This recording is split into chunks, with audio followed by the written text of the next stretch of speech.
L'ex-premier ministre mauricien Pravin Jugnauth a été arrêté ce dimanche 16 février 2025 pour blanchiment d'argent.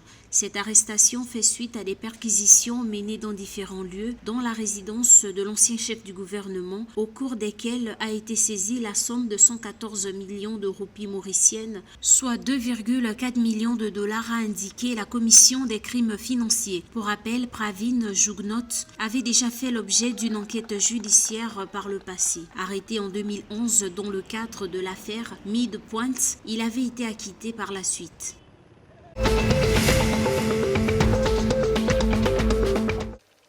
350 millions de dollars seront alloués à Madagascar par la Banque arabe pour le développement économique en Afrique, BADEA, pour financer les travaux de construction de la deuxième tranche de l'autoroute reliant Antananarivo-Taomassina.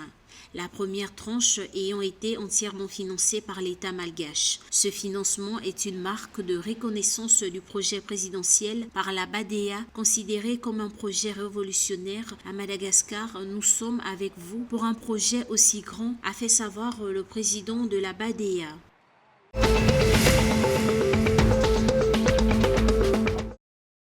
Afin d'élire les 33 membres du Parlement, 340 000 électeurs inscrits ont voté dimanche 16 février 2025 pour le second tour des élections législatives aux Comores. La Cour suprême a validé 100 candidats pour ces élections. Les résultats devraient être connus dans le courant de la semaine selon les responsables de la commission électorale.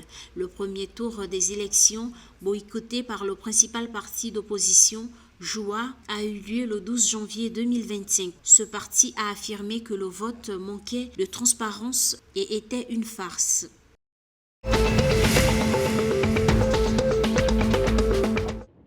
Plus de 20 milliards de francs comoriens, soit 42 millions de dollars, ont été investis entre 2017 et 2025 dans la Société nationale d'électricité des Comores, Sonelec, afin de garantir une stabilité énergétique dans le pays. Malgré ces investissements, les Comores demeurent confrontées aux mêmes difficultés, soulevant ainsi des interrogations sur la gestion des fonds, le manque de transparence et l'absence de maintenance régulière des équipements. Entre 2017 et 2025, la Sonelec a acquis près d'une vingtaine de groupes électrogènes dans l'espoir de stabiliser l'approvisionnement en énergie. Cependant, ces efforts n'ont pas permis de résoudre les problèmes récurrents d'électricité.